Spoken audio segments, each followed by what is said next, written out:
자, 본격적으로 강의 시작해 보도록 하겠습니다. 네, 안녕하세요. 네, 반갑습니다. 저는 이제 뇌기반 감정 코칭 학과의 학과장으로 있고요. 네, 이러한 일들을 하고 있습니다. 그래서 오늘 여러분들하고 뇌하고 감정에 어떤 관계가 있을까? 사실 우리가 감정 코칭이라는 말은 굉장히 많이 듣잖아요. 그런데 감정 코칭을 이제 보통 하는 어떤 단계들이 있거든요. 근데 그 단계보다 좀 더 자세하게 어, 자기 자신에 대해서 적용하려고 하면 어떤 걸 알아야 될까라고 했을 때 최근의 흐름은 뇌와 감정과의 관계, 뇌와 심리와의 관계, 그리고 더 중요한 거는 어, 우리 몸과의 관계가 같이 연결되어 있다라는 거예요. 그러면서 이제 뇌과학이 발달하면서 감정을 얘기할 때 뇌를 얘기하지 않을 수 없고 또 감정을 얘기하면서 몸을 얘기하지 않을 수 없는 그런 연구 결과들이 굉장히 많이 나오고 있죠. 한 시간을 여러분들과 나누면서 굉장히 많은 걸 나눌 수는 없지만 그래도 대략적인 흐름은 함께 나눠보면 좋겠습니다. 잠깐만요. 채팅창에 뭐가 올라와가지고요. 아, 네네. 예. 채팅창에 이렇게 올려주시면서 같이 하시면 너무 좋겠습니다. 아, 소리 잘 들리실까요? 예, 좋습니다. 자, 자, 질문 하나 드릴게요. IQ가 높으면 성공할까요? 성공한다. 성공하지 않는다. 저는 이제 여기 그 뇌기반 감정 코칭학과에 오기 전에 이제 상담 현장에 있었거든요. 그런데 정말 그 아주 우리나라 굴지의 대기업, 대기업의 아주 뭐 소위 말하는 그 연봉 높은 그런 분들 아니면 아주 좋은 그 명문 대학에 다니는 그런 대학생들 이런 그런 사람들하고 상담을 했을 때도요. 사실은 IQ만 가지고는 성공하기 어려워요. 오히려 너무 이쪽 그 어떤 그 지식적인 지능 이게 높은 경우에는 좀 균형이 맞지 않아서 심리적인 어려움을 훨씬 더 많이 겪게 되죠. 그래서 IQ가 높으면 여기 나와 있는 것처럼 도움되는 건 맞습니다. 도움이 되긴 하죠. 그런데 IQ가 이 요즘 뇌과학에 의하면 많이 타고난다고 하거든요. IQ는 타고나는 게 맞아요. 그런데 그러면 이 타고난 지능을 더 잘 활용하고 그러면 타고난 게 되게 낮게 타고나면 그러면은 그다음부터는 개발이 안 되는가? 그건 또 잘 생각을 해봐야 되는 거죠. 그래서 IQ가 높으면 성공 무기를 장착한 것일까라고 보면 지금의 사회 현상 그리고 연구 결과들을 보면요. 사실은 그렇지 않다라는 걸 더 많이 얘기하고 있어요. 이게 뭐냐 하면 혹시 웩슬러 지능 검사라고 하는 거 들어보신 적 있으세요? 네. 12살 여아예요. 근데 여기 보면 뭐 많이 이렇게 자세하게 이렇게 뭐 여러분들이 이걸 해석하세요 이런 건 아니니까 잘 보시면 웩슬러 지능 검사는 요렇게 4개 언어 이해, 지각 추론, 작업 기억, 처리 속도 이렇게 4개의 척도로 구성이 되어 있어요. 근데 여기 보시면 언어 이해 같은 경우는요 매우 우수해요. 그래서 지표 점수가 134예요. 우리가 보통 엑슬러 지능 검사에서 130이 130점 130점대가 나오면 영재라고 하거든요. 그러면 언어 이해는 130점대가 나왔어요. 지각 추론이라고 하는 부분, 뭔가 추리하고 공간 이런 것들을 보는 것들을 추론해내는 능력을 얘기하는 건데 이거는 121점이 나와서 이것도 굉장히 우수한 거예요. 근데 여기 보세요. 작업 기억하고 처리 속도. 이게 평균 하.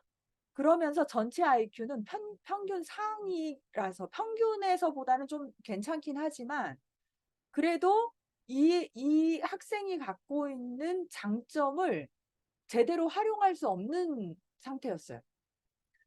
이유는 뭘까? 이 친구가 사실은 혼자서 공부하고 책 읽고 이런 건 굉장히 잘했어요. 근데 스트레스에 굉장히 취약했어요. 그러면서 예민하고 좀 뭔가 상황이 바뀌고 친구들하고의 관계에서 자기 뜻하고 잘 맞지 않으면 좌절하고 힘들어하는 아이였어요. 그래서 결국은 이 아이가 다루지 못하는 건 뭐예요? 감정, 정서를 잘 다루지 못했던 거예요. 자, 어? PPT 화면이 안 뜨세요? 제가 보여주는 PPT 화면이 안 뜨세요? 자, 다시 한번 할까요? 아, 떠요? 죄송해요. 안 보인다고 해가지고. 네, 다시 한번 해볼게요. 자, 지금 보이세요? 예. 자, 요즘 학교 폭력이 굉장히 문제가 되고 있죠. 네. 저도 상담할 때 학교 폭력 때문에 힘들어하는 그 친구들을 만나봤고요. 저는 가해자도 만나봤고 피해자도 만나봤어요. 그런데 왜 우리가 학교 폭력이 생길까? 그러면 보통은 이런 문제들을 얘기해요. 정서 및 정신적 문제, 성격 특성, 가정적 요인, 학교 내부 요인, 사회 문화적 요인. 자, 핵은 뭘까요? 결국은 정서예요, 정서. 그래서 이 AI 시대가 왔어요. AI 시대에는 어떤 인재상이 필요로 할까? 그리고 AI 시대가 되면 경쟁이 더 치열해질까요? 치열해지지 않을까요? AI 시대는요, 굉장히 경쟁이 더 치열해질 거예요. 그래서 이런 얘기들이 있어요. 20년 평생 먹고 사는 시대는 끝났다. 80대까지 자기 개발을 해야 하는 시대이다. 뭘 배워야 할지조차 알 수 없는 경직된 사람은 버티기 힘들 것이다. 그래서 지금은 엔잡러 시대예요. 엔잡러 시대. 우리의 아이들은 사실은 한 가지 직업을 가지고 살 수 없어요. 그래서 제가 상담할 때 막 아이들 학교 문제, 성적 문제 때문에 상담을 할 때 제가 말씀드렸던 어떤 말씀을 드렸었냐 하면, 어, 제일 중요한 건 성적이 중요한 게 아니다. 성적보다 더 중요한 거는 이 아이가 스스로 자기의 감정을 조절하고 자발성을 가져서 스스로 뭔가를 해낼 수 있는 그 능력을 갖추게 하는 거. 이거는 인지 능력이라기보다는 비인지 능력에 가깝습니다.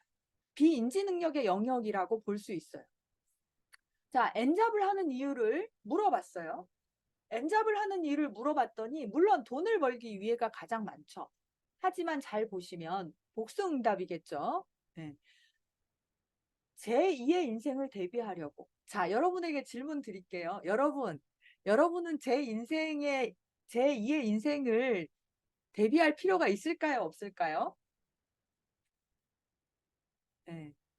지금은요, 네, 제2의 인생을 대비해야 되는 시기입니다. 그리고 보면 또 이런 얘기들이 나오고 있어요. 즐길 수 있는 일을 하려고. 자기 만족, 자아 실현을 하려고. 시대 변화에 맞는 일을 찾고자. 정년 퇴직. 네, 이런 걸 대비하기 위해. 이게 다 저에게도 해당이 되고 여러분에게도 해당이 되는 일들이 아닐까 싶어요. 그러면 우리에게 진짜 필요한 역량이 무엇일까? 이걸 우리는 생각해 봐야 되죠. 자, 이 사람 누군지 아세요? 네, 아주 유명한 사람입니다. 사피엔스의 저자 유발 하라리예요. 근데 이 사람이 1년 전쯤에 조선일보하고 인터뷰를 했어요.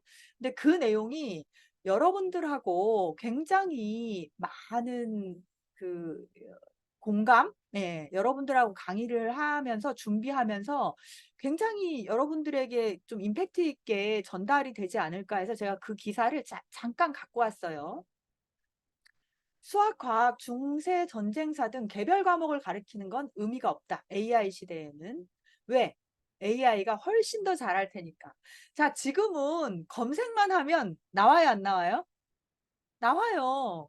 그냥 여러분 네이버나 아니면 뭐 이제 챗 GPT나 이런 거 그냥 검색을 잘하면 돼요. 그래서 우리가 후속 세대에 가르쳐야 될 과목이 뭐라고요? 감정지능이다. 그리고 더불어 마음의 균형이다. 그래서 우리는 아까도 같은 얘기죠. 20대까지 공부한 걸로 평생 먹고 살 수 없다는 거예요. 구체적으로 뭘 배워야 할까? 네, 그것까지는 아직 명확하지 않다. 하지만 경직되어 있는 사람, 마음이 유연하지 않은 사람은 버티기 힘들 것이다. 중요한 건 뭐라고요? 감정지능, 마음의 균형 감각이다. 동의하시나요? 네, 동의하시면 채팅창에 오라고 올려주시면 됩니다. 자, 감정지능이란 무엇인가? 감정지능은 첫 번째가 이제 보통 우리 감정지능은 이 5개로 구성되어 있다고 얘기를 하거든요. 첫 번째가 나를 인식하는 거예요. 내가 어떤 사람인가, 내가 어떤 생각을 하고 있는가, 내 감정이 어떤가, 예, 그리고 내 감정, 내 생각들이 나의 생각과 행동에 어떤 영향을 주는가, 결국은 자기 이해하고 연결되어 있어요. 자, 두 번째, 자기 조절입니다. 근데 여기에 보면 감정을 적절하게 조절하고 뭐 하는 능력이라고 돼 있어요? 표현하는 능력이라고 돼 있어요. 자, 자기 조절력에는 자기 표현 능력이 들어가 있습니다. 그러니 내 안에서만 조절되는 게 아니라 밖으로 표현하고 표출될 때도 적절하게 조절할 수 있어야 감정지능이 높은 거예요. 자, 세 번째, 동기부여. 자, 어떤 학생이 공부를 잘할까요? 여러분 한번 쫙 올려보세요. 여러분들 보니까 그, 어, 그 아이 감정 코칭, 자녀 교육에 굉장히 관심 많아서 아니면 이제 주변에 학생들 가르치는 선생님들, 이런 분들이 많이 오신 것 같아요. 제가 잠깐 보니까. 자, 어떻게 하면 아이가 공부를 잘할까요? 한번 올려봐 주세요.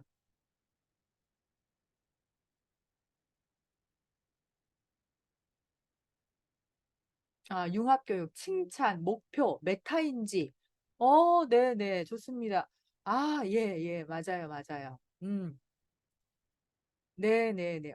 다 맞습니다. 다 맞습니다. 근데 제일 중요한 건 뭐냐 하면요. 아이가 스스로, 예, 자발성을 가지고, 호기심을 놓치지 않고 공부하면 몰입하고 지속적으로 공부할 수 있어요. 자, 뭐라고요? 자발성. 네. 인간은요, 누구로부터 통제받는 걸 굉장히 싫어합니다. 특히 우리 뇌는요, 지속적으로 이렇게 통제받잖아요. 그럼 무기력해져요. 그래서 스스로 할 수 있는 힘, 이게 굉장히 중요한 건데, 그게 결국은 뭐냐 하면 동기부여예요. 자신의 감정을 통해서 동기를 부여할 수 있도록 자기의 감정을 잘 알아차리고 조절하고 진짜 내가 원하는 게 어떤 거고 그 과정에서 흥미와 재미를 끌어낼 수 있는 힘. 그게 바로 감정지능의 구성 요소 중에 하나입니다. 자, 공감력. 중요해요, 중요하지 않아요? 굉장히 중요하죠. 지금은 이 공감에 대해서 엄청나게 강조하거든요. 그런데 오히려 뉴스나 아니면 이제 밖에서 뭔가 이렇게 사람들을 만났을 때 공감을 되게 중요하게 생각하면서도 공감을 잘 하지 못하는 경우들이 더 많은 것 같아요. 저만 그렇게 생각할까요? 여러분 어떻게 생각하세요? 공감이 그렇게 중요하다고 하는데 왜 공감이 잘 안 될까? 여러분 그거 생각해 본 적 있으세요?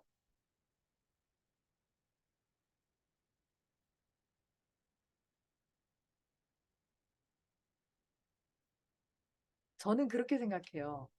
공감을 지식으로만 알고 있는 건 아닐까. 음. 물론 관점이 다를 수 있죠. 관점이 다를 수는 있지만 공감이 중요하다는 건 알지만 직접 예, 직접 자기가 스스로 공감받아보고 네, 공감을 해보고 이런 경험이 많이 부족해서는 아닐까 그런 생각을 해봤습니다. 그리고 사회적 기술 이거는 뭐냐 하면 자기의 표현을 상대방 다른 사람에게 할 수 있고 대인관계를 관리할 수 있는 능력이에요. 이게 감정지능입니다. 자, 두 번째, 마음의 균형이 되게 중요하다고 했잖아요. 이 마음의 균형은 결국은 심리적 안정, 평정심을 유지할 수 있는 힘을 얘기해요. 그래서 나이가 들어도 경직된 사고. 자, 여러분은 나이가 들면 마음이 좀 유연해지는 것 같으세요? 더 꼿꼿해지는 것 같으세요? 예, 나는 나이가 들면서 더 넉넉해지고 있다. 아니면 나이가 들어도 나는 좀 잘 여전히 바뀌지 않는 부분이 있어서 바꾸고 싶은데 잘 안 되는 것 같다. 예, 나이가 든다고 해가지고요. 평정심이 생기는 건 아니에요. 어떤 분이 그러시더라고요. 나이가 드니까 오히려 담담해지는 것 같다라고 이렇게 말씀을 하셨어요. 그래서 제가 여쭤봤죠. 혹시 그러면 감정은 더 충만해지시는 것 같으세요? 아니면 감정에서 조금 좀 감정을 생동감 있게 잘 느끼지 못하는 것 같으세요? 이렇게 여쭤봤거든요. 그랬더니 생동감은 잘 못 느끼시겠다고 하더라고요. 자, 그렇다면 이분은 예, 감정이 짓는 것보다는 사실은 나를 더 보호하려고 하는 경향이 더 클 수 있다. 이렇게 말씀드렸어요, 제가. 그래서 유연해져야 돼요. 예, 심리적으로 유연해졌을 때 평정심이 생기거든요. 우리의 삶은 우리의 뜻대로 이루어지나요? 여러분은 여러분의 삶이 여러분의 뜻대로 이루어지셨어요? 네. 저는 제 뜻대로 된 게 별로 없는 것 같아요. 예. 뜻하지 않은 일들이 너무 많았고 인생 경로가 굉장히 좌충우돌을 하면서 여기까지 온 것 같거든요. 어느 정도는 됐다라고 하면 굉장히 축복받은 인생이 아닐까 그런 생각이 듭니다. 근데 중요한 거는 우리가 평정심을 가지려고 하면요. 나에게 다가오는 삶을 유연하게 적응하고 대처할 수 있어야 되잖아요.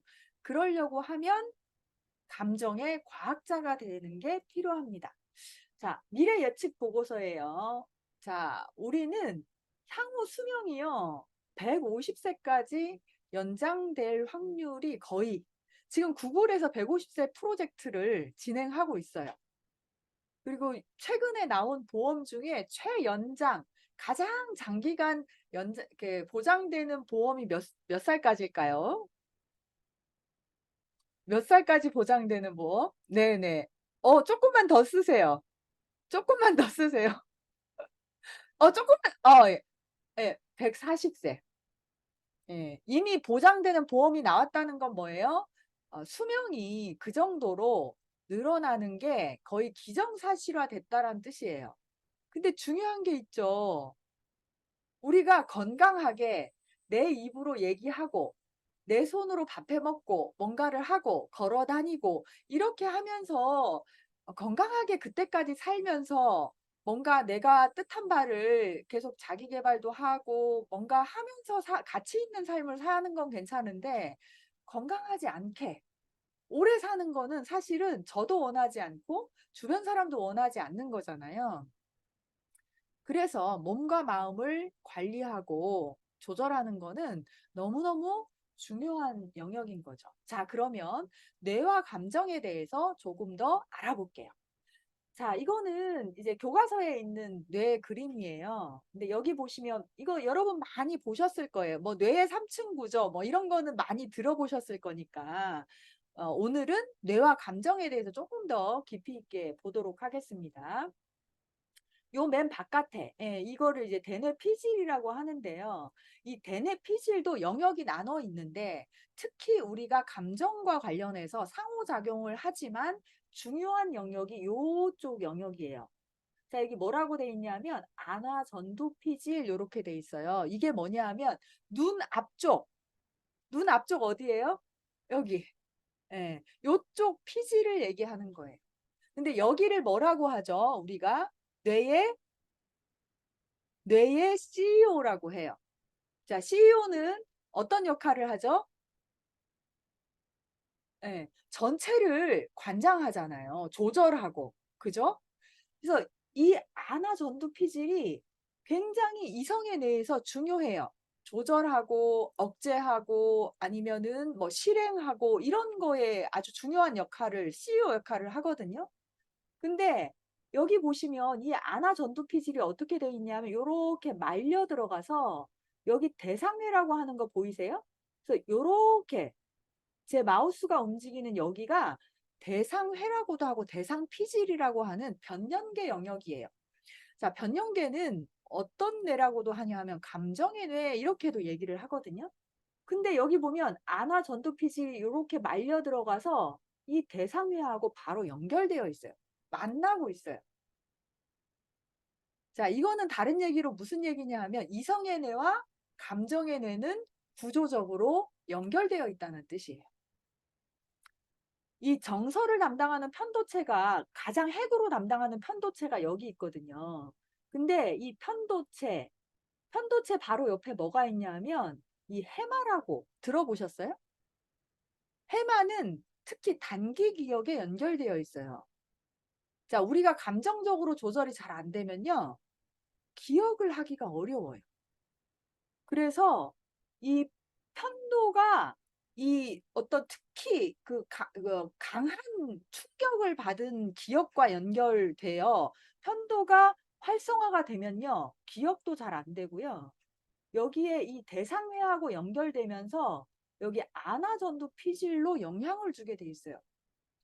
그래서 아나전두피질이 잘 활성화가 되잖아요. 그럼 편도체랑 변형계는 안정화가 돼요. 그런데 이 편도체와 이 변형계의 주요 부위들이 막 감정이 조절이 안 돼서 활성화가 되잖아요. 그러면 여기는 이 전두엽의 중요한 이쪽 부분은 어떻게 된다고요? 여기는 떨어져요. 이게 서로 상호 이 반비례 반대로 이렇게 활동하게 된다는 거예요. 그래서 이 충동, 조절, 판단, 공감 등을 다 공감이 왜 여기 들어갔을까요? 감정의 영역인 줄 알았는데 공감이 전두엽 영역에 들어가요. 왜 그럴까요? 역지사지라고도 얘기하고 메타인지라고도 얘기하잖아요. 나의 입장과 다른 사람의 입장을 같이 볼 수 있어야 공감이 잘 되는 거예요. 네. 그래서 여기 영역에 들어가요. 이것도 좀 기억해 두시면 좋아요. 그래서 감정 조절과 중재, 학습 평가, 동기부여 역할을 담당하는 대상회와 다 연결되어 있는 거예요. 그래서 이 부분들은 그냥 이 전두엽 그리고 피질 요쪽하고 다 연결되어 있다. 이렇게 이해를 하시면 돼요. 그러니까 감정을 조절을 잘 하려면 예, 이성의 뇌와 감정의 뇌를 같이 예, 서로 연결해서 균형 감각을 잘 맞출 수 있어야 사실은 감정 지능도 높일 수 있는 것이고 전두엽의 기능도 훨씬 잘 할 수 있게 되는 겁니다. 자, 두 번째, 뇌는 정서의 영향력이 더 크도록 설계되어 있습니다. 그래서 이성 네트워크보다 3배나 많아요. 아까 그 부분만 해도 굉장히 복잡하게 되어 있잖아요. 그래서 우리의 뇌는 구조적으로 감정이 우세하도록 되어 있어요. 그래서 정서적 안정은 이성의 뇌 전두엽이 활성화되도록 하는 기본 베이스예요. 그래서 학습, 판단, 기억, 감정 조절 등은 심리적 안정이 아주 중요합니다. 그래서 아까 제가 보여드렸던 웩슬러 지능에서 그 여아가 굉장히 언어 이해랑 그다음에 지각 추론 이런 능력, 이 지각 추론은 유전적인 영향을 많이 받거든요. 타고나요. 지각 추론 같은 경우는. 그러니까 유전적으로도 굉장히 유리한 그런 조건을 갖고 있음에도 불구하고 작업 기억과 처리 속도에서 굉장히 이 기능이 떨어져 있었기 때문에 전체적인 지능 지수가 뚝 떨어진 거예요. 이성적인 영역까지도 뚝 떨어지는 거예요. 자, 세 번째, 감정이 없으면 사소한 판단도 하기가 어려워져요. 무슨 얘기냐면 이 안토니오 다마지오라고 아주 유명한 예, 신경과학자죠. 근데 이분이 쓴 책이 데카르트의 오류라는 책이 있어요. 근데 거기에 얘인데요. 엘리엇이라는 사람의 얘가 나와요. 근데 이 사람은 굉장히 성실한 가장이었고 캐톨릭 신자였어요. 그래서 집에서나 직장에서나 굉장히 신망받던 사람이었거든요. 근데 이 사람이 전두엽 근처에 조그만 종양이 생겨가지고 이거 수술을 했어요. 큰 수술도 아니었어요. 그래서 이제 수술 전이나 수술 후나 지능에는 부담이 이렇게 변화가 없었어요. 근데 그때부터 결정하는 능력에 문제가 생겼어요. 그러니까 전두엽 근처인데 이게 변형계랑 연결된 곳이었던 거죠. 사소한 결정도 못하는 거예요. 작은 결정도 못하는 거예요. 왜? 정서적인 경험을 하는 능력이 갑자기 사라졌어요. 이 사람한테서. 그러니까 지능에는 문제가 없어요. 그러니까 결정을 못하는 거예요. 그러니까 우리가 결정을 하는 데는 이성적 판단이 되게 중요한 역할을 하는 것 같지만 사실은 우리가 본능적으로 경험하는, 무의식적으로 경험하는 감정적 영역이 훨씬 더 크게 작용하고 있는 거죠. 그래서 우리가 일상생활에 주로 영향을 주는 거는요, 정서기억이에요. 그래서 우리에게는 이제 기억을 보통 두 개로 나누잖아요. 서술기억과 절차기억. 서술기억은 뭐냐 하면 우리가 의식적으로 기억할 수 있는 거예요. 예를 들어서 아, 오늘 나 누구랑 만나서 이런 일을 했고 저런 일을 했고 이런 기억. 예, 이거 일화 기억이라고 하고요. 개념은 어떻고 뭐 지식은 어떻고 이런 걸 의미 기억이라고 하거든요. 이거는 조금만 우리가 신경을 쓰고 하면 의식적으로 이걸 떠올릴 수 있는 기억이에요. 근데 이제 절차 기억이라고 하는 게 있어요. 이건 어떤 거냐 하면 몸으로 기억된 기억이에요. 자, 여러분들 자전거 탈 줄 아시나요? 네.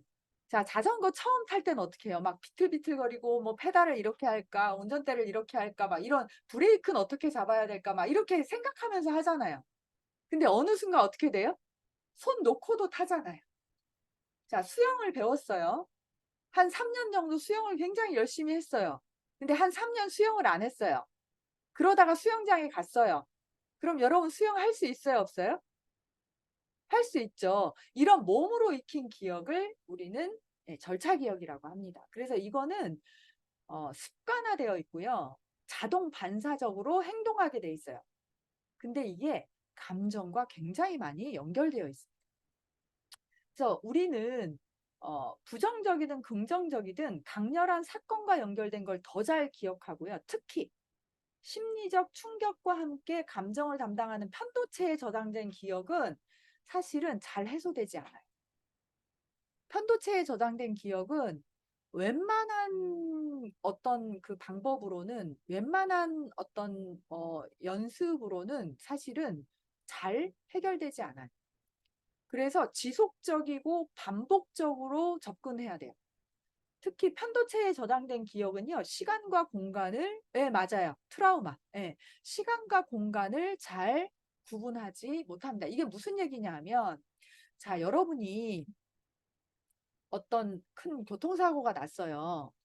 근데 그 비슷한 사건, 비슷한 소리만 들어도 뭔가 가슴이 쿵쾅거리고 뭔가 불안이 올라오고 이런 경험 있으시잖아요? 자, 그러면 지금 자동차 사고가 일어나고 있어요? 아니잖아요. 네, 그 공간인가요? 아니잖아요. 그것과 상관없이 그냥 일어나는 거다. 네, 이렇게 이해하시면 되겠습니다. 그래서 결국 우리는요, 의식하지 못하지만 감정에 지배받습니다. 너 왜 그렇게 했어? 라고 하면 우리는 보통 왜? 라는 거에 대답을 잘 못하는 경우가 많아요. 네. 그냥 이게 바로 뭐냐 하면 인바디드 메모리라 그래가지고 암묵적 기억, 체화된 기억이라고 얘기를 해요. 자, 체화됐다. 자, 보면 인바디드라고 돼 있죠. 자, 바디가 뭐예요? 바디가 몸. 그래서 감정은요, 몸에 저장된. 그래서 감정 조절이 잘 되지 않고 감정이 해결이 잘 되지 않으면 신체적인 질병으로 나타날 수도 있어요. 심리적인 어려움만 갖는 게 아니고. 그렇기 때문에 정서적 안정이 중요합니다. 자, 그렇다면 정서적 안정은 어떻게 해야 되는가? 일단 감정을 이해하는 게 필요합니다. 자, 감정이란 무엇인가? 자, 논리는 멀고요. 감정은 가깝습니다. 이게 무슨 얘기냐 하면 이성적인 뇌로 뭔가 막 분석하고 사고하고 이거보다 좋아, 안 좋아, 기뻐, 슬퍼, 아니면 무서워, 황홀해. 이런 것들이 훨씬 더 빠르다는 거예요. 속도가. 네. 자, 그래서 감정은요, 보고 이렇게 아는 거, 이해하는 거라기보다는 여러분 몸 안에서 느끼는 거예요. 오늘 이 시간을 통해서 여러분들이 이거 하나는 꼭 기억하셨으면 좋겠어요. 감정은요, 몸으로 느끼는 거예요. 이제까지 우리는 감정은 뭐 좋아, 안 좋아, 기뻐, 슬퍼 요런 걸로 이해했잖아요. 그게 아니라 느끼는 것이다. 어디서? 몸에서. 네. 요거를 아시면 오늘 제가 여러분에게 어떻게 뇌를 알고 감정을 알고 아이를 코칭할 건지에 대한 맥락이 좀 더 이해가 되실 거예요. 자, 감정은요, 몸 안을 흐르는 에너지예요. 자, 감정을 영어로 뭐라고 하죠? 감정을 영어로? 너무 쉬운 거 얘기하니까 대답을 안 해주시나? 이모션이죠, 이모션. 자, 이라고 하는 거는 나오다 이 뜻이에요. 네, 무비어, 움직이다. 결국 감정은 움직이는 이야기예요. 그래서 감정은 강물처럼 자연스럽게 흐르기도 하고 막히기도 해요. 어디서? 우리 몸에서. 예. 그래서 흐름이 막히면 감정은 잠재의식으로 들어가 버려요. 어디로? 변연계로. 특히 어디로? 편도체로. 그래서 우리가 최근에는 신체 기반 감정을 제대로 해소하려고 하면 안목된 체화된 이런 감정들을 우리는 미해결 감정 이렇게도 표현을 하거든요. 그러니까 제가 얘기하는 감정 코칭은 그냥 공감, 이 차원의 감정 코칭을 얘기하는 게 아니고요. 정말 여러분이 그동안에 해결하지 못했던 우리 자녀가 그동안에 인지하지 못했던 그런 부분을 정말 제대로 된 감정 코칭을 해 주려고 하면 무엇을 이해해야 될까? 그거를 오늘 여러분하고 나누고 싶어요. 자, 에너지라고 했잖아요. 그래서 몸 안을 흐르는 에너지예요. 근데 이 에너지가 흐름이 막히잖아요. 그럼 정체돼요. 그러면 아까 제가 서술 기억이 있고 절차 기억이 있다고 했어요. 근데 이 흐름이 막히면 감정은 절차 기억, 특히 편도체 여기로 들어가서 너 왜 그랬어? 나 이해가 안 되는데 나 그냥 무서워. 나 이해가 안 되는데 몸이 안 움직여. 이런 얘기들이 나오는 거예요. 그래서 감정은 몸에 기억돼요. 자, 여러분은 어떤 감정을 느껴보셨을까요? 자, 요런 거 느껴보셨나요? 아랫배가 꼬이는 것 같은 초조감. 느껴보신 분 손 한번 들어주세요. 저만 느껴봤나요? 저는 예전에 이제 학교 다닐 때 시험 기간이 다가오잖아요. 그럼 설사야 막 이렇게 하고 계속 화장실 들락날락하고 막 그랬거든요. 자, 이글이글 불타는 것 같은, 자, 분노. 그래가지고 눈에서 막 뭐가 나올 것 같은 이런 분노 경험해 보신 적 있으신가요? 네. 자, 몸이 차갑게 얼어붙는 것 같은 두려움. 예. 프리즌이라고 하죠. 예, 프리징이라고 하죠. 얼어붙음. 얼어붙음 경험이라고 하잖아요. 몸이 진짜 차가워지고 뻣뻣하게 굳어요. 진짜 두려우면. 자, 뛸 듯이 기쁜 흥분. 예, 뭔가 좋은 일, 예. 그럴 때 막 그냥 뭔가 이렇게 몸이 가벼워지고 날아갈 것 같고 막 이렇죠. 예. 자, 심장이 녹아버릴 것 같은 사랑이나 매혹. 자, 여러분, 심장이 녹아버릴 것 같은 사랑을 하고 계신가요? 그런 기억이 있으신가요? 예, 너무 오래돼서 기억이 안 나나요? 예. 자, 목구멍에 뭔가 걸릴 것 같은 슬픔. 진짜 슬프잖아요. 그러면 이 목에 뭔가 이렇게 걸린 것 같은, 예, 이게 뭐 진짜 이물감이 있어요. 어깨를 짓눌렀던 것 같은 압박감. 자, 우리말은요 굉장히 과학적이면서 지혜로운 언어예요. 우리 한국말은. 자, 감정이 지금 다 어디와 연결되고 있어요? 몸과 연결되고 있죠. 몸과. 네. 그래서 뇌과학이 발달하면서 몸과의 연결성, 그리고 이게 또 뇌에서 이거를 설명할 수 있게 됐거든요. 그래서 결국 감정은 신체로 표현된 언어예요. 자, 감정에 대한 책은 넘쳐나고 있습니다. 네. 근데 중요한 건 여러분이 실제로 적용할 수 있는가예요. 그리고 감정을 여러분이 잘 인지하고 이해하고 알아차리고 있는가, 이거예요. 그럼 알아차리면 그 다음에 감정을 가지고 여러분이 다룰 수 있는가? 두려움, 외로움, 슬픔, 분노 같은 감정을 정말 내가 어떻게 다룰 거냐? 결국 감정은요, 우리를 행동하게 해요. 생각으로 행동하는 게 아니에요. 네, 감정에서 동기부여가 되고 행동으로 가요. 물론 뭐 상호작용은 하겠지만 중요한 역할은 감정입니다. 자, 아까 제가 무의식적 마음이 되게 중요하다고 했죠. 이 사이먼이라는 사람, 제가 오늘 이제 그 참고 문헌으로 맨 뒤에 이렇게 제시해 놨는데 그 책에 나온 예예요. 네. 이 사람이 이 저자의 아버지였는데 나치 수용소에서 탈출을 하려고 몇 명과 이제 모의를 해서 철조망 밑으로 이렇게 파서 몰래 파서 이제 도망가려고 했던 거예요. 근데 이제 앞에 동료 3명은 이제 도망을 갔어요. 그러니까 앞에 이제 트럭을 타서 도망을 가야 되는 상황이었던 거죠. 근데 이 사람은 철조망에 옷이 걸려가지고요. 못 가게 된 상황이 됐어요. 그래서 이 사람은 선택을 해야 했어요. 네. 나 여기 있어. 조금만 기다려줘. 막 트럭이 출발하려고 하니까.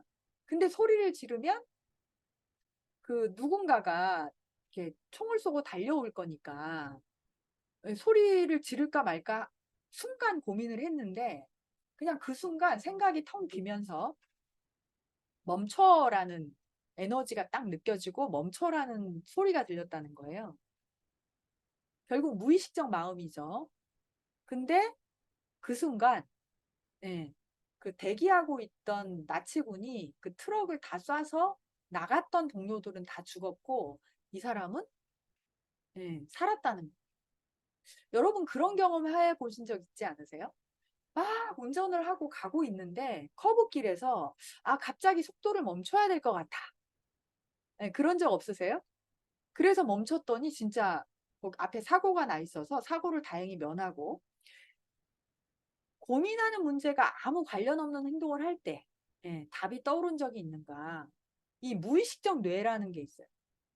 이 무의식적 뇌는 신체 상태와 주변의 위협을 예민하게 인식해서 생존이 위협받는지 만약에 위협받는다면 어떻게 대처해야 할지를 계산해요.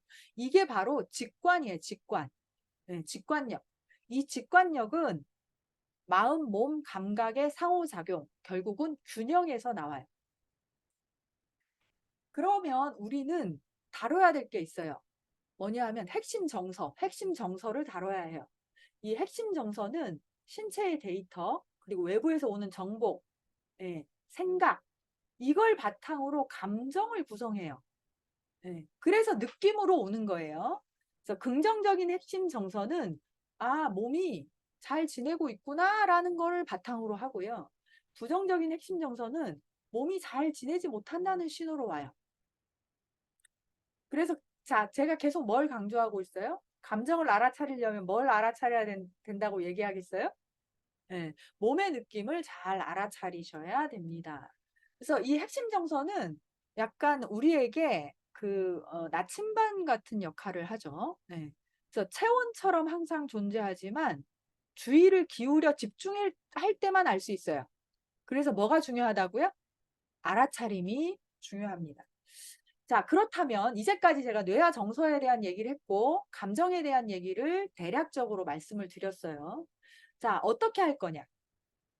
일단 오늘 제목이 아이를 위한 감정 코칭이잖아요. 그래서 어떻게 해줄 거냐? 아이가 감정 조절을 잘 하지 못하거나 무기력하거나 이럴 때 일단은 부모는 멈추고 버텨줘야 합니다. 두 번째, 신체 감각을 활용할 수 있도록 도와줘야 합니다. 그리고 감정을 알아차리고 표현할 수 있도록 도와줘야 돼요. 그리고 가장 중요한 거는 부모가 먼저. 네, 부모의 태도가 중요하죠. 자, 멈추고 버텨주기. 자, 이 얘기는 굉장히 많이 들어보셨을 거예요. 아이가 아이에게 뭔가 알려주고 꼭 감정 코칭이 아니더라도 뭔가 대화를 하려고 할 때요. 막바로 대화를 하려고 하고 막바로 뭔가를 알려주려고 하면 예, 나도 모르게 나의 무의식적 감정이 아이에게 전달됩니다. 그래서 멈춰서 공간을 만드셔야 돼요. 어떤 공간? 마인드 스페이스. 네. 근데 가장 간단한 방법이 뭐냐 하면 스탑이에요. 스탑. 예, 뭐라고요? 예, 스탑. 예. 이 방법은 굉장히 간단하지만 상담 현장에서 이거를 적용했을 때 아주 쉽게 많은 도움을 받았던 방법입니다. 자, 스탑을 3번만 외쳐볼까요? 스탑, 스탑, 스탑. 예. 멈춰, 멈춰, 멈춰. 예. 그리고 나서 호흡하시는 거예요. 자, 심호흡 한번 해볼까요? 자, 숨을 크게 들여 마시고, 내쉬고. 한 번 더 숨을 크게 들여 마시고, 내쉬고. 자, 한 번 더 숨을 크게 들여 마시고, 내쉬고. 예. 근데 이거를 진짜 할 수 있으셔야 돼요. 여러분이 감정 조절이 안 되거나 아이와 대화하거나 코칭할 때 이걸 여러분이 할 수 있어야 버텨주고 멈춰서 버텨줄 수 있고 아이에게 거울로 비춰줄 수 있어요. 굉장히 간단한 것 같지만 제가 상담 현장에서 아니면 뭐 강의를 할 때 굉장히 가장 기본적으로 얘기하는 거거든요. 근데 의외로 실천하는 분은 많지 않더라고요. 상담도 되게 여러 번 해서 여러 번 연습해야 이게 돼요. 근데 이거 틈틈이 하시잖아요. 그러면 여러분 오늘 이거 하나만 가져가셔도 여러분에게 감정 코칭의 첫 단계는 가져가시는 거예요. 자, 호흡을 하면 어떻게 되냐 하면 제가 아까 말씀드렸죠. 여기 아나전두 피지. 네. 여기에 이성의 뇌가 이 감정의 뇌. 그래서 여기가 활성화가 되면 여기는 제대로 활동을 못하고 여기가 활성화가 잘 되면 여기는 안정화가 된다. 그래서 호흡을 하잖아요. 이런 간단한 심호흡 몇 번만으로도 여기가 안정화가 돼요. 이거는 뇌과학자들이 너무너무 많아요. 과학적인 증거들이 너무너무 많아요. 더 이상 뭐 연구 더 할 필요도 없을 정도로 쌓이고 쌓였어요. 이 간단한 방법이. 그래서 최근에 명상이라든지 호흡 기법들이 많이 인기를 끌고 있는 거예요. 그래서 여기를 활성화시키고 여기를 안정화시키는데 가장 쉬운 거는 심호흡이다. 스탑을 외치고 심호흡. 예. 심호흡을 몇 번만 하셔도 도움이 되실 거예요. 자, 그런데 내가 심호흡을 해도 잘 안 될 때가 있어요. 그리고 아이가 뭔가 엄마가 이제 편안함을 유지하고 평정심을 유지하려고 하는 걸 봐도 아이가 잘 조절이 안 될 때가 있죠. 그거는 아이의 발달 단계에 좀 영향을 받아요. 그러니까 특히 청소년기. 청소년기를 우린 뭐라고 얘기하죠? 외계인이라고 표현하지 않나요? 외계인. 예. 이 사춘기가 오고 이 청소년기는 이 전두엽은 덜 발달되어 있는 때고요. 변연계 이쪽이 훨씬 막 활성화되어 있을 때예요. 그래서 그냥 한숨은 무시하는 것처럼 느껴질 것 같다. 근데 이 한숨을요, 무시하는 것처럼 느끼게 하려고 하면 이렇게 하셔야 돼요. 하, 이렇게 하면 무시하는 것처럼 느껴지는 거고요. 그게 아니라 이렇게 숨을 이렇게 크게 들여 마시고 천천히 내쉬는 거죠. 이거 자체가 아이에게 공명을 일으켜요. 근데 보통 엄마들이 그 제가 얘기하는 건 심호흡이고요. 엄마나 아빠들이 하는 건 한숨이에요, 한숨. 예, 한숨은 아이에게 좀 안 좋은 영향을 더 많이 끼쳐요. 예. 심호흡이다. 한숨이 아니다. 이렇게 이해하시면 될 것 같아요. 두 번째, 잘 안 될 때는 공간을 이동하세요. 거리를 두세요. 예. 자, 제가 하는 거 이거 좀 이따 연습 같이 한번 해 볼게요. 예. 공간 이동이요. 굉장히 중요한 영향을 미쳐요. 자, 여러분들은 아이들이나 남편이나 아내하고 다툼이 생길 때, 아니면 동료하고 다툼이 생길 때, 갈등이 많이 일어나는 장소가 있을 거예요. 그 장소는 벗어나는 게 좋아요. 공간을 벗어나잖아요. 예, 거실이다. 그러면 주방으로 가든 아니면 방으로 들어가든 잠깐 현관문 밖으로 가든 새로운 정보가 뇌에 들어오잖아요. 그거 자체가 안정화를 가져옵니다. 그래서 만약에 여기서 계속 뭔가 갈등이 심해질 것 같으면 잠깐 멈추고, 예, 시간이 필요해. 잠깐 멈추자라고 하고, 예, 아주 잘하고 있는 거예요. 부부싸움 장소를 안 가려요. 예, 그러면 잠깐 현관 밖으로. 가위바위보를 해서 남편이 현관으로 가든 현관 밖으로 가든 내가 현관 밖으로 가든, 예, 규칙을, 예, 정하시면 됩니다. 자, 다음 넘어가 볼게요. 이 공간 활용은 굉장히 유용해요. 잠깐만 해보셔도 돼요. 공간 활용이 안 되면 거리라도 두셔야 돼요. 예. 한 발에서 자꾸 이렇게 뭔가 갈등이 많이 된다 그러면 한 3발 정도 떨어지는 것만으로도, 예, 도움이 됩니다. 자, 두 번째, 신체 감각을 잘 활용하셔야 돼요. 우리에게는 여기만 뇌가 있는 게 아니고요. 복뇌라고 들어보셨나요? 복뇌. 예.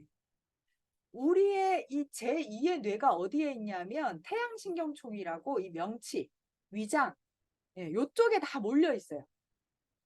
그래서 이런 말이 있어요. 누구도 외딴 섬이 아니다. 사람은 모두 하나의 대륙이다. 이게 사람에 대한 연결성에 대한 얘기죠. 영국의 시인 존 도네라는 사람이 얘기한 건데 세포도 마찬가지고요. 신경망도 마찬가지예요. 그래서 장은 제2의 뇌예요. 장신경계는요, 스스로 뭔가 결정을 내리고 뇌와 무관하게도 작동해요. 네, 이게 좀 그러니까 뭐 다마주 이론이라는 이론이 있는데 거기까지 얘기하기는 시간이 너무 촉박하니까 이 장을 잘 다스리는 게요, 감정 조절에 굉장히 중요한 역할을 합니다. 세로토닌의 95%가요, 위장관에 있어요. 이 쥐를 대상으로 실험을 하나 했어요. 그러니까 막 충동적인 쥐가 있고 좀 이렇게 마음을 좀 잘 다스리는, 소위 잘 다스리는 이완이 잘 되는 쥐가 있어요. 그렇게 나눠가지고 충동적인 쥐에게 이완을 잘 잘하고 너무 과민하지 않은 그 쥐의 장을 잘라서 이식을 시켰대요. 그랬더니 충동성이 많이 줄어들었다. 신기하지 않으세요? 네. 그만큼 여러분의 장은 제2의 뇌다. 그래서 몸이 건강해야 마음도 건강하다. 네, 이거는 너무 당연한 얘기죠. 네, 그래서 이 우리가 이제 서울대 행복연구소에서 실험을 했는데, 이 사람들이 어떤 행동을 할 때 가장 행복감을 느낄까? 그랬더니 나에게 의미도 있고, 그러니까 가치도 있고, 그다음 재미도 있고, 이럴 때 가장 행복감을 느낀대요. 근데 이런 그 여러 가지 활동 중에 가장 이렇게 최고로 나왔던 게 뭐냐 하면 이제 운동, 예, 산책, 예, 이런 게 나왔다고 합니다. 그리고 이제 하버드 의대에 제가 정확하게 그 이름은 기억이 나지 않는데 운동은 꿈의 치료법이다. 이렇게 얘기를 했다고 해요. 그러니까 불안장애, 예, 강박장애, 공황장애 이런 다양한 장애들의 첫 번째, 예, 운동. 그러니까 몸을 움직이게 하는 게 정말 중요해요. 그래서 그렇다면 여러분이 운동을 하지 않더라도 평소에 하면 좋은 게 뭘까? 제가 아까 장은 제2의 뇌라고 말씀드렸어요. 그래서 아랫배를 주먹으로 두드리는 거. 예. 평소에 그냥 틈나면 두드리세요. 그냥 통통통통 두드리세요. 그것만으로도 이 장이 자극이 돼서 굉장히 활성화가 되고요. 복식호흡이나 단전호흡이나 이런 것도 도움이 됩니다. 자, 신체 감각은 그러니까 감정은 반드시 제가 몸으로 나타난다고 말씀을 드렸어요. 그래서 아까 평소에 하면 좋은 거, 뭐 운동, 뭐 산책, 그리고 장 두드리기, 복식호흡, 단전호흡 이런 거 다 도움이 되고요. 그냥 손을 아랫배에 움직이기만 그러니까 이렇게 내려놓기만 해도 아랫배에 손을 대기만 해도 훨씬 도움이 돼요. 그러니까 평소에 아랫배에 손대는 연습만 하셔도 도움이 됩니다. 그리고 뭔가 아까 우리가 신체로 나타나는 감정의 표현들을 쭉 이렇게 공부를 해봤어요. 중요한 건 뭐냐 하면 신체 감각을 알아차림하는 연습을 하는 거예요. 오늘은 신체 감각 알아차림까지 연습하기는 어렵고요. 오감 활용 연습, 두 번째는 오감 활용 연습인데 이 연습을 한번 잠깐 해볼게요. 자, 잠깐 멈추시고 주변을 한번 둘러보세요. 주변을 둘러보시고 내가 미처 보지 못했던 거 5가지만 찾아보세요. 그래서 올려보세요. 채팅창에 올려주시면 좋을 것 같아요.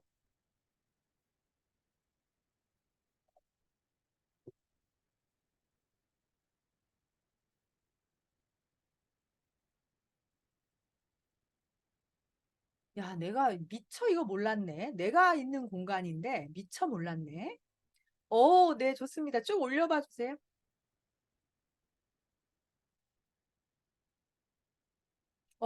네네. 네. 네, 좋습니다. 예. 네네네네.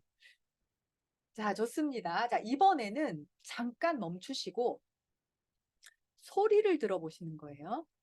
내가 소리에 집중해서 어떤 소리들이 들리는지 5가지 정도를 찾아보세요.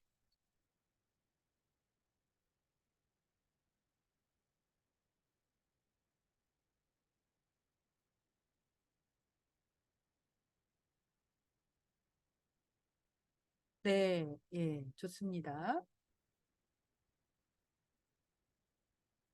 자, 이제 눈으로 보지 마시고 손가락을 엄지와 검지를 마주대서 살짝 문질러 보세요. 눈으로 보지 말고.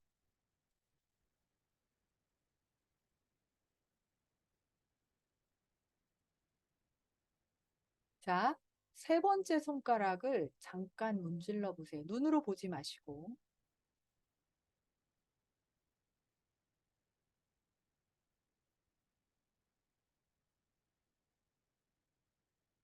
자, 손끝과 손끝을 마주대 보세요.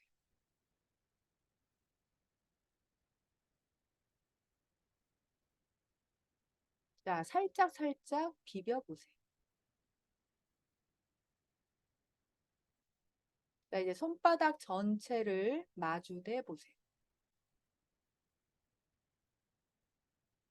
따뜻한 온기 잘 집중하시면 맥박이 뛰는 것도 알아차리실 수 있어요.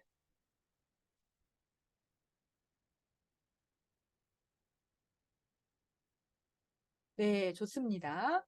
자, 집중이 잘 되셨나요? 네. 우리는 보통 오감 중에 가장 많이 이렇게 정보가 들어오는 데가 어디죠? 시각이잖아요, 시각. 잘하셨어요. 맥박이 느껴지는 분은 집중을 굉장히 잘하신 거예요. 근데 청각, 후각은 좀 예민하긴 하지만 촉각, 미각 이런 것들은요, 우리가 섬세하게 집중하지 않아요. 그래서 뇌도 불균형해요. 아이들이 왜 촉감놀이 이런 거 하는지 아세요? 그게 뇌 발달에 엄청 좋기 때문이에요. 근데 어른이 되면 그런 거 하지 않아요. 오감이 균형이 잘 잡히잖아요. 그것만으로도 감정 조절에 굉장히 도움이 돼요. 자, 제가 질문 드릴게요. 아까 여러 가지 거를 찾을 때 생각이 굉장히 많아지셨나요? 아니면 생각이 좀 줄어들었나요? 어떠셨던 것 같아요? 네, 줄어요.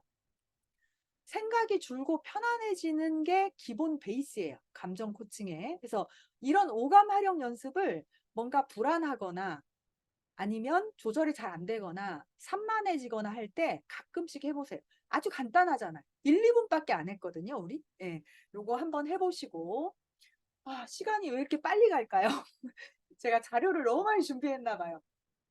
자, 1사분면, 2사분면, 3사분면, 4사분면이 있습니다. 자, 여러분은 1사분면, 2사분면, 3사분면, 4사분면 중에 지금 어디인 것 같아요? 네. 자, 쫙 올려보세요. 아, 자료는 저희가 정책상 드리지 않는 걸로 돼 있어가지고요. 예. 아, 2번 많으시네요. 예, 대부분 2번이시구나. 1번도 있으시고, 아, 4번도 있으시네요. 예. 여러분, 이거 굉장히, 내가 지금 어떤 감정 상태일까, 어떤 기분일까, 이거를 짚어보는 것만으로도 메타인지가 시작되는 거예요. 네, 자, 한번 볼게요. 우리가 이제 세 번째 신체 감각을 활용하고 그다음 감정을 읽고 표현해 줘야 되는데 감정은요 누르면 터져요. 언젠가 터집니다. 반드시. 왜요? 감정은 에너지입니다. 감정은 에너지이기 때문에 에너지는 흘러야지 흐르지 않고 정체되면 썩거나 터져요. 그래서 감정의 뇌에서 일어나는 일들을 이성의 뇌가 자주 읽어줘야 조절이 가능해요. 자, 말로 표현하는 것 자체가요, 감정의 안정성과 이성적 뇌를 발달시킵니다. 그래서 물어보세요. 가장 간단한 감정 코칭, 감정을 조절할 수 있도록 하는 거는 아이에게, 나에게 물어보는 거예요. 지금 기분이 어때? 자, 여러분 제가 여쭤볼게요. 지금 기분이 어때요?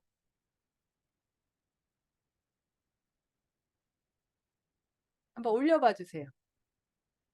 편안하다. 네네네. 편안합니다. 아, 네네. 여러분 글 보니까 저도 편안하고 행복해지는 것 같은데요. 네.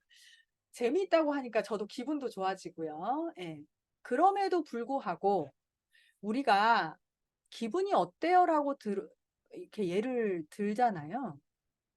이렇게 물어보는 것도 좀 이렇게 뉘앙스, 태도, 아까 제가 태도가 되게 중요하다고 말씀드렸잖아요. 야, 너 기분 어때? 이렇게 물어보는 거랑 기분이 어때요? 예, 아이에게 얘기할 때도 너 지금 엄마랑 잠깐 기분이 어떤지 느껴볼까? 너 기분 어때? 네, 이렇게 물어보는 거랑 다르죠. 그러니까 평소에 내가 이거 연습 많이 해야 돼요.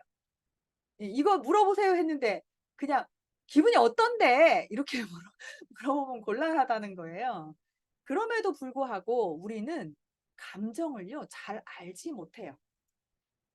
자, 이게 감정의 발견이라는 이제 마크 브레킷이라는 아주 유명한 뇌과학자죠. 이 사람이 책에 이렇게 올려놓은 거예요. 우리는 감정을요, 되게 플랫한 감정만 알아요. 그래서 몇 가지 감정밖에 몰라요.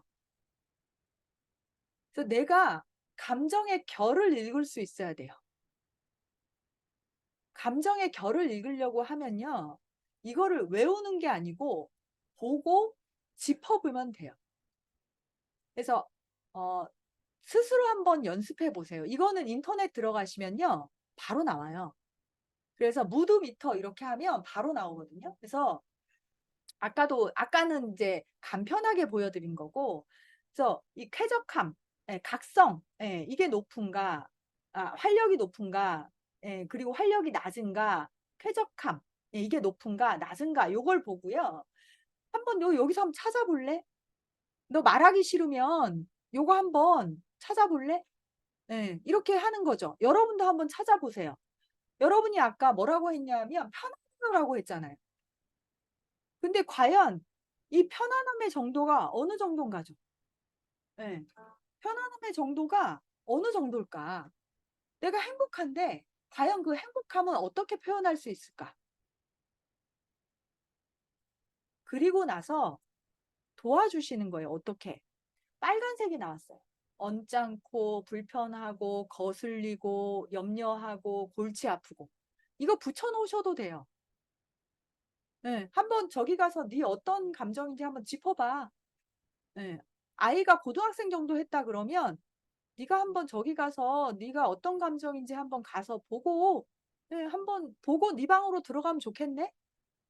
네, 고등학교 정도 됐는데 내 앞에 와서 얘기해 이렇게 하면 곤란하잖아요. 보고 한번 네 방에 가서 한번 생각해 보는 거 좋겠네 이렇게 해보는 거죠. 그래서 빨간색인 경우에는요 좀 보호를 해줘야 돼요. 이 경우에는 안정을 시켜주고 안정시킬 수 있는 여러 가지 것들을 해서 사실 이 상태에서는요 잘못하면 다칠 수도 있거든요. 심해지면. 그래서 보호가 굉장히 중요하고요. 요 상태, 뭔가 노란색에 있는 상태에서는 좀 도와줘야 되죠. 잘할 수 있도록. 이때는 동기부여도 잘 되는 상태예요. 요쪽에 오면. 그리고 동기가 나와 있죠. 그래서 뭔가 할 수 있도록 도와주는 거죠. 근데 이 쾌적함이 낮고 활력도 낮고 우울한 이런 상태가 되잖아요. 이땐 돌봐주셔야 합니다. 그리고 쾌적함이 높은 상태. 이때는 학습을 할 수 있도록 그렇게 도와주시면 좋아요. 이거 한번 활용해 보시면 좋을 것 같습니다. 자, 여러분에게 한번 여쭤볼게요. 아까 편안하고 행복하다고 그러셨는데, 기분이 좋다 그러셨는데, 여기서 한번 찾아서 몇 분만 올려주세요.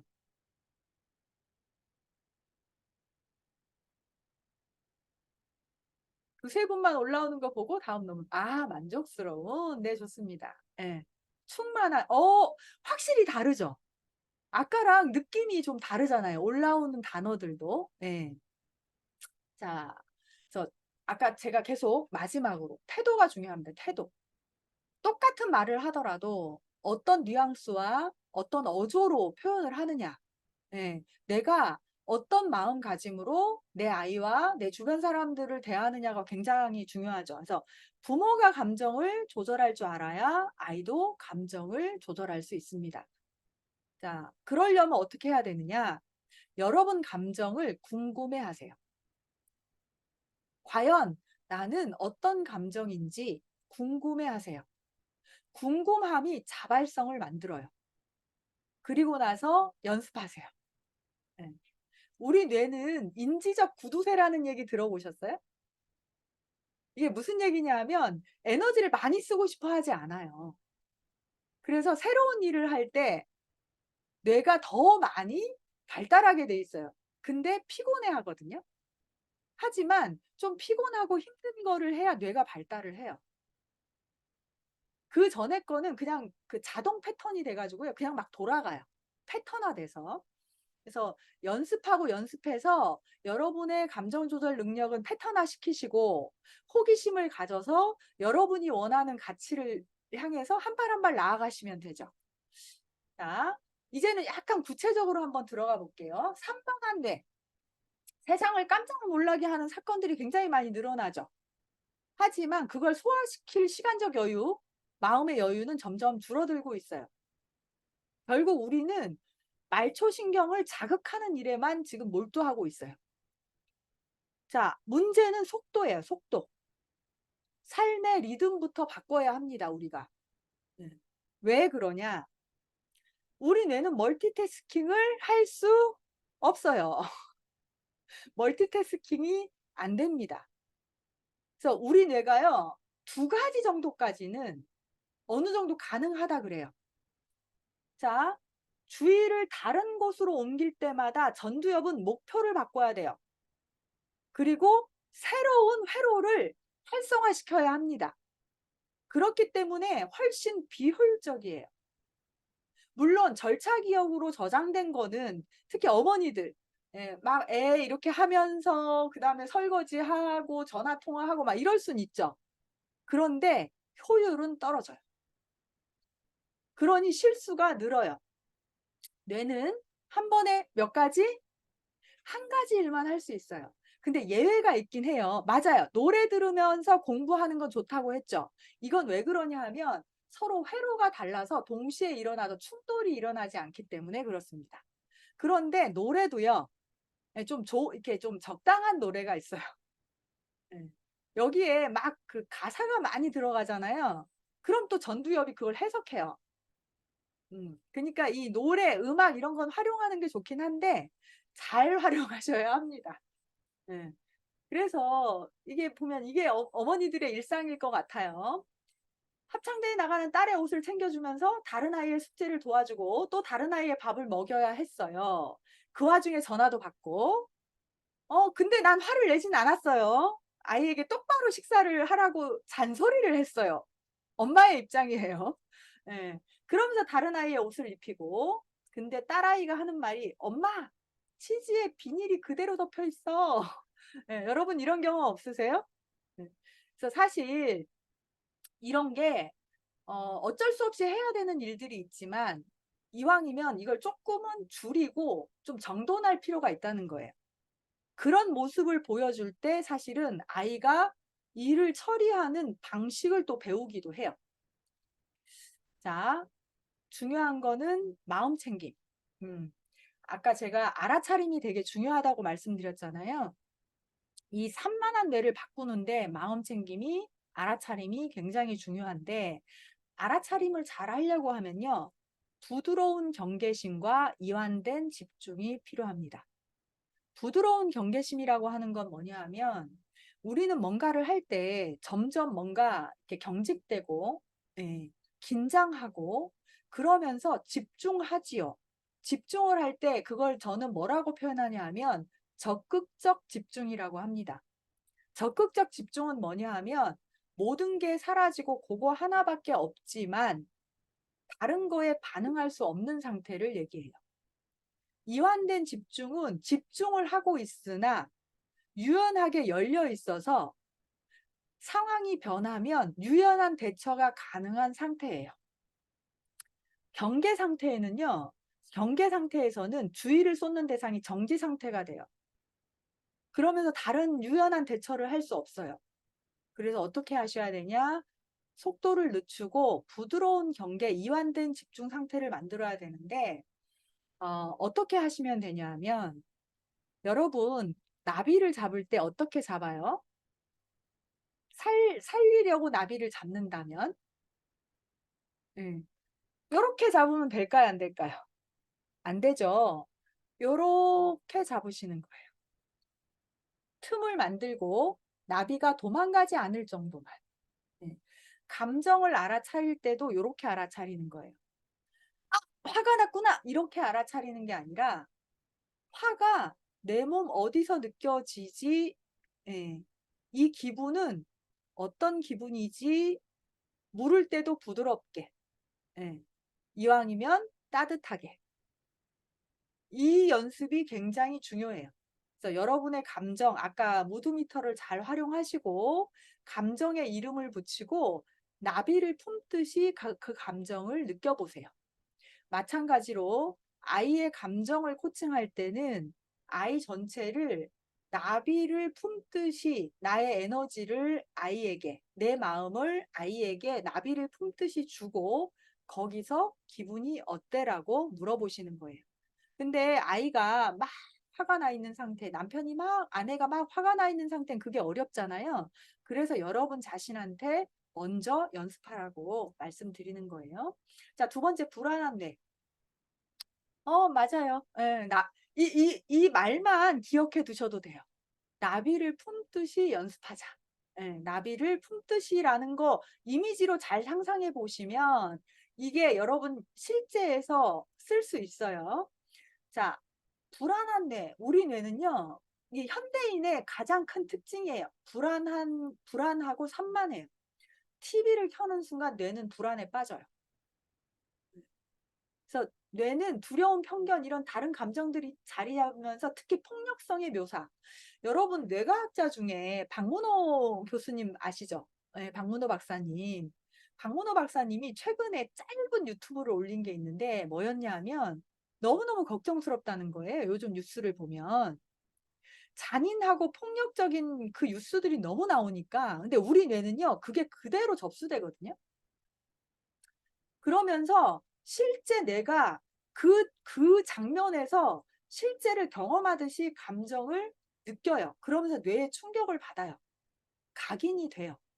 그래서 생각하는 뇌와 느끼는 뇌가 계속 불균형을 초래하는 거예요. 왜? 계속 정보가 들어오면서 뇌의 편도체, 변형계에 계속 영향을 주니까. 예, TV를 켜면 왜 불안할까요? 설명드릴게요. 자, 우리는 정보를 책으로도 얻죠. 근데 최근에는 뭘로 얻어요? 영상으로 얻잖아요.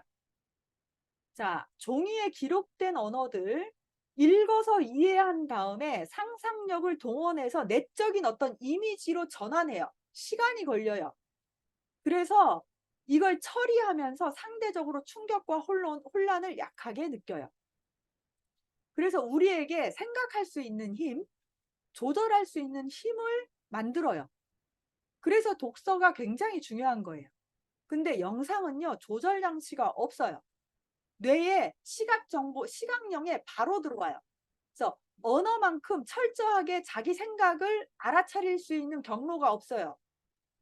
그러니 의사소통도 초보적인 수준에 머물러요.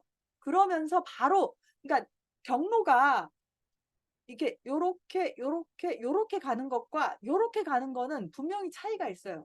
그래서 끔찍한 일이 바로 옆에서 일어나는 것처럼 바로 편도체에 영향을 줘요.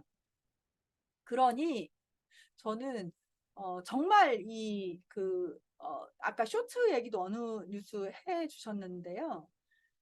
감정적으로 뭔가 영향을 받잖아요. 그러면 그게 더 커지면서 불안도 커지고 그 불안을 다스리려고 그거를 더 찾아다니게 돼요. 그러면 뇌는 더 악순환을 가지게 되는 거죠. 그래서 편도체에 이게 점점 저장이 되면 어떻게 되겠어요? 내가 경험한 것처럼 되는 거예요. 자, 감정을 정상으로 되돌리려면 어떻게 해야 되느냐? 이성과 감정의 네트워크 사이의 균형을 찾아야 돼요. 그래서 몸, 뇌, 감정의 통합적 접근이 중요합니다. 그래서 아까 제가 신체 감각 활용하는 거, 그리고 그 다음에 표현하는 거, 무드미터 잘 활용하시고 알아차림이 되게 중요하다고 말씀드렸어요. 그리고 감정을 잘 이해하시라고. 감정은 몸으로 표현되는 것이다. 그래서 몸을 잘 활용하시고 감정이 어떤 건지 그리고 감정을 알아차리려고 하면 일단 멈추고 호흡하시고 그리고 감정의 결을 알고 표현할 수 있어야 된다. 그 말씀 드렸어요. 진짜 감정의 과학자가 되려면 어떻게 하셔야 되냐 하면 내가 관심 있는 것이 무엇인지 끊임없이 관찰하셔야 돼요. 그리고 여러분 자신에게 물어보셔요. 예. 아, 내가 왜 이렇게 화가 났지? 처음에는 기분이 어떠니? 라고 물어보시고 그 기분이 내 몸 어디서 느껴지지? 라고 물어보시고 그리고 나서 왜 그렇게 너는 화가 났니? 라고 물어보세요. 네, 아주 간단한 방법이지만 여러분에게 효과가 있을 거라고 저는 확신합니다. 그래서 여러분에게 잠깐 소개드리면 이제 저희가 이제 뇌기반 감정 코칭 학과예요. 12월 1일부터 이런 감정 코칭이나 뇌 심리에 대해서 같이 공부하고 싶으시면 이쪽으로 문의를 주셔도 되고요. 버스 안 타고 오셔도 됩니다. 사이버로 공부하니까요. 그래서 제가 최근에 지난 주말에 졸업여행을 갔다 왔거든요. 저희 과 학생들하고. 근데 4년 동안 심리치료 받은 것 같다 이런 얘기도 했거든요. 그래서 관심 있으신 분은 연락 주시면 되고요. 혹시 임상심리사 들어보셨나요? 요즘 엔잡러 시대잖아요.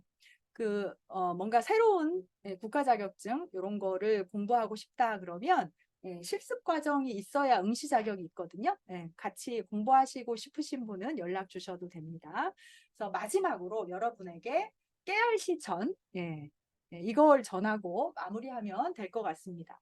자, 깨알 실천은 어느 교수님이 쓰는 거를 제가 가져왔어요. 깨닫고 알고 실천하자. 그래서 깨알 실천입니다. 자, 첫 번째 뭐라고요? 멈추세요.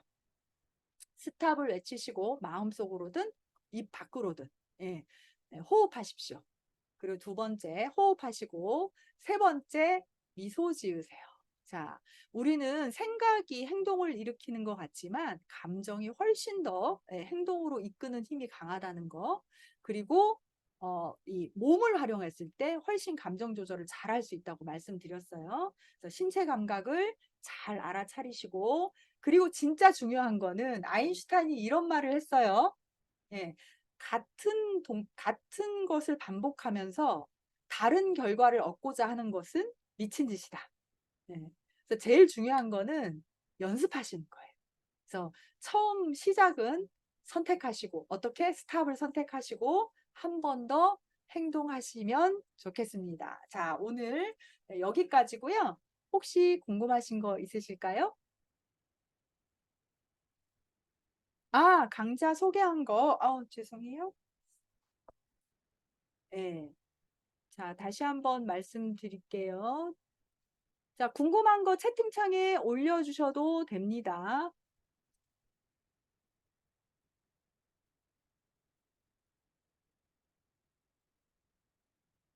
궁금한 거 올려주셔도 되고, 예, 예, 그 화면 열고 말씀하셔도 됩니다. 예, 요겁니다. 네. 혹시 궁금한 거 있으실까요? 채팅창에. 아, 네, 유익한 강의였다고 하니까. 요거 보셨고요. 네, 요겁니다.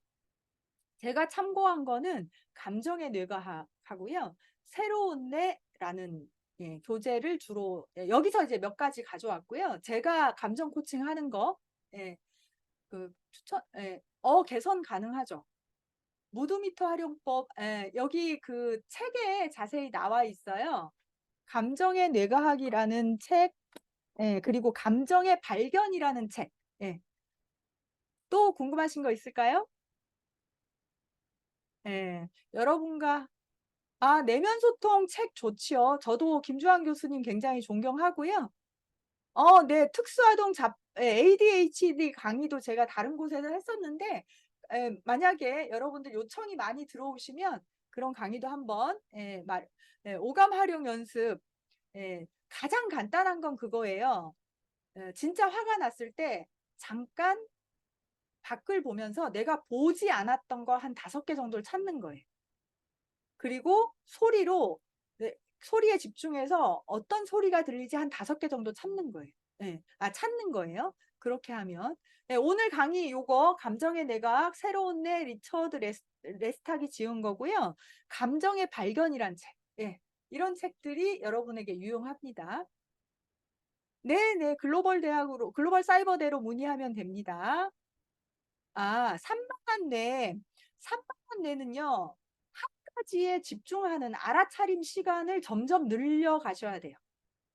그러니까 예를 들면 특히 몸을 활용하면 좋거든요. 결국 몸에서 이 알아차림의 힘이 커지면 뇌가 발달하는데 가장 좋아요. 보통 전두엽이 망가지면 좀 가망이 없다. 예전에는 그랬거든요. 근데 최근에 뇌과학이 발달하면서 명상을 하면 이 전두엽이 굉장히 활성화가 되고 변형계는 안정화가 돼요. 그래서 이 명상의 핵심은 알아차림이에요. 그래서 몸 알아차림부터 시작하면 산만한 아이는 굉장히 쉬워지는데, 아이는 알아차림 하기가 어렵잖아요. 그래서 뭘 하면 좋냐 하면 발바닥에 집중하는 거 하시면 좋아요. 그러니까 한쪽 발로 서게 해서 한 5초, 다른 쪽 발로 서게 해서 한 5초. 이거 여러분도 하시면 굉장히 도움이 많이 됩니다. 장이 망가진 거는 뇌가 안 좋다는 건가요? 라기보다는 영향을 주고받는 거예요. 그래서 뇌에 여러 가지 장이 안 좋으면요, 이게 뇌에서 어떻게 받아들이냐면 위험 신호로 받아들이거든요. 경계 경보가 뜨는 거예요. 자, 경계 경보가 떴다라는 거는 어디가 막 활동하고 있다는 거예요. 변형계가 굉장히 활성화가 되죠. 아까 제가 핵심 감정이라고 말씀드렸잖아요. 몸이 불편하다라는 건 뭐라고요? 경계 경보가 뜬 거다. 자, 그러면 이성의 뇌가 제대로 활동하기가 어려워지는 거예요. 감정의 발견, 감정의 뇌과학, 새로운 뇌입니다. 네. 예. 짜증이 많은 아이는 감정 조절 능력이 낮은 건가요? 능력이 낮다라기보다는 아직 발달이 덜 됐다. 발달시키면 된다. 이렇게 이해하시면 더 좋겠습니다. 예. 우리가 꾀병이라고, 네. 아이는 진짜 배가 아플 수 있어요. 꾀병이라고 예, 진짜 배가 아플 수 있고요. 그리고 배가 아프다고 해가지고 뭔가 이렇게 작은 배 아픈 증상이 있는데 그걸로 엄마가 넘어갔다라고 하고 이게 반복되잖아요. 그러면 아이는 그걸 진짜 믿을 수도 있어요. 그럼 어떻게 하셔야 되느냐? 예, 섬세하게 알아차림 훈련을 하지 않으면, 예, 섬세하게 자기 감정을 알아차리게 하지 않으면 이게 굳어버릴 수도 있어요. 그래서 아까 제가 감정 코칭에서 중요한 거는 뭐다? 결을 찾는 거예요. 신체 감각을 잘 활용하면서 감정의 결을 찾으셔야 돼요. 네. 그렇게 연습을 좀 하셔야 됩니다. 네, 네. 자, 그러면 예, 여기서 마쳐도 될까요? 예, 저희는 이제 상담과 코칭을 같이 공부하는 과다 이렇게 생각을 하시면 돼요. 네, 평생교육원, 임상심리사 2급은 평생교육원 예, 쪽에 하시면 됩니다. 꾀병이라고 내버려 두면 아이가 상처받지 않을까. 그러니까 꾀병이라는 걸 가지고 어, 대화할 수 있는 주제로 삼으셔야 돼요. 굉장한 기회인 거예요. 그걸 가지고 엄마의 알아차림과 아이의 알아차림 서로 주고받을 수 있는 굉장한 기회인 거죠. 마음이 불편하면 항상 몸이 아팠는데 강의를 듣고 아셨다고. 예, 감사합니다. 남 탓만 하고 있다라고 하면 남 탓만 하고 있을 때 잠깐 멈추시고 너 지금 기분은 어떠니? 라고 물어보세요. 예, 아이들이 처음에는 몰라 이럴 거예요. 예, 그래도 한번 우리 알아볼까? 잘 모르면 아까 무드미터 활용하세요. 무드미터가 굉장히 많으면 아이는 헷갈려 할 수도 있으니까 이렇게 간단하게 나온 그 무드미터도 있거든요. 예, 그렇게 하시면 됩니다. 전문 상담 심리사 1급, 2급, 이 상담 심리사가 그러니까 상담학회 상담 심리사가 있거든요. 네, 그거는 이제 학회 관련해서 할 수 있는 실습 과정을 거치셔야 되고요. 저희 학과 학생들한테는 그걸 준비할 수 있도록 하고 있고, 저희 과를 졸업하면 상담 심리사 자격증을 취득할 수 있는 과정이 있습니다. 예. 임상심리사 실습은 일요일 날, 예, 매달 한 번씩 일요일 날 5시간씩 진행돼요. 평생교육원으로 문의하시면 됩니다. 자, 여기까지 하면 될까요? 또 궁금하신 거는,